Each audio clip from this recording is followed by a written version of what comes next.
Police দিয়ে BJP দিয়ে BNP থামাইতে পারে, বর্ডারের হত্যা থামাইতে পারে না, মানুষের পেটের জ্বালা থামাইতে পারে না।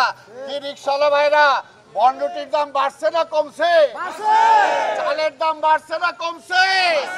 আজকে সবজির দাম বাড়ছে না কমছে? বাড়ছে এই কারণেই ওই গ্রামে যায় আওয়ামী লীগের যে মাস্তানরা সেই খেতে যায় আজকে কৃষকদেরকে বেচতে দেয় না, বলে আগে চাঁদা দাও তারপরে বেচতে পারবা। বিহীন সরকার আজকে ক্ষমতায়, ভোটারবিহীন সরকার আজকে ক্ষমতায়, আজকে জনগণের ভোট ছাড়া আজকে ক্ষমতায়। এই কারণে জনগণের দাবি দেওয়া তাদের কানে পৌঁছে না। আজকে মানুষ মারা গেল, কি হলো তাতে কিছু তাদের আসা যায় না। আজকের এই প্রচন্ড গরম, এই গরমটা কেন হয়েছে? আমাদের উত্তরাঞ্চল আজকে মরুভূমি হয়ে গেছে। আজকে এই সরকারের আমলে আমাদের যে প্রকৃতির একটা বিশাল ছিল সুন্দরবন, আজকে সুন্দরবনকে তারা শেষ করে ফেলেছে। সেইখানে ভারতের সহযোগিতায় কয়লা দিয়ে সেখানে তাপবিদ্যুৎ সেখানে উৎপাদন করছে। সেইখানে কয়েকটি ইউনিয়ন, কয়েকটি থানা একদম শেষ হয়ে গেছে, সেখানে মানুষ বসবাস করার উপযোগী নাই। আজকে শুধু এই ফ্লাইওভার বলেন, বিভিন্ন ব্রিজ বলেন, আজকে মেগা প্রকল্পের নামে হাজার হাজার কোটি টাকা লোপাট করার জন্য যে নদীমাতৃক বাংলাদেশ আজকে সেই নদীগুলোকে ভরাট করে ফেলেছে, নদীগুলোকে শেষ করে দিয়েছে।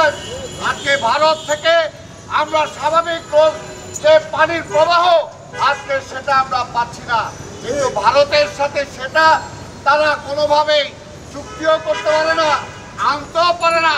কিন্তু আবার যখন সীমান্তে আমার কৃষককে হত্যা করা হয় তখন সেটার প্রতিবাদ করার সাহসও তাদের নাই। আমার এইরকম একটা নতজানু সরকার আজকে ক্ষমতায় রেখে কোনোভাবেই মানুষের সমস্যার সমাধান হবে না। ফলে যারা বিশ্বাসই করে না, এই যে রিকশাওয়ালা ভাইরা আছেন, সাধারণ মানুষরা আছেন, আজকে সরকার বিশ্বাসই করে না যে দেশের মানুষ অসুবিধায় আছে। সরকার বিশ্বাসই করে না জিনিসপত্রের দাম বাড়ছে। সরকার বিশ্বাসই করে না আজকে রিকশাওয়ালারা একটা বনরুটি কিনতে পারে না, সারাদিন রিক্সা চালাতে পারে না এই গরমের মধ্যে। ওনারা তো এসির মধ্যে আছেন, এসিতে চলাচল করেন আর তাদের কোনো অসুবিধা হয় না। কিন্তু সাধারণ মানুষের আজকে কি অবস্থা, সাধারণ ব্যবসায়ীদের কি অবস্থা? আজকে ব্যবসা নয়, ঈদ চলে গেল, সাধারণ মধ্যবিত্তরা কিনতে পারে না, নিম্নবিত্তরা কিনতে পারে না। আজকে সেদিকের কোনো খেয়াল নাই। তাই ভাইয়ের আমার, আজকে শুধু বিএনপির পক্ষ থেকে আমরা এটাই বলতে চাই, বিএনপি অন্য কোনো কিছুতে বিশ্বাস করে না।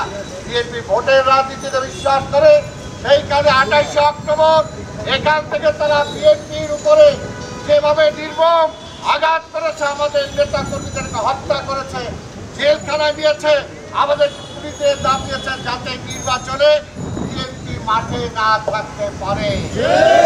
বিএনপি যদি মাঠে থাকে, বেগম খালেদা জিয়া, তারেক রহমান যদি নির্বাচন করতে পারে, আওয়ামী লীগে বেল নাই।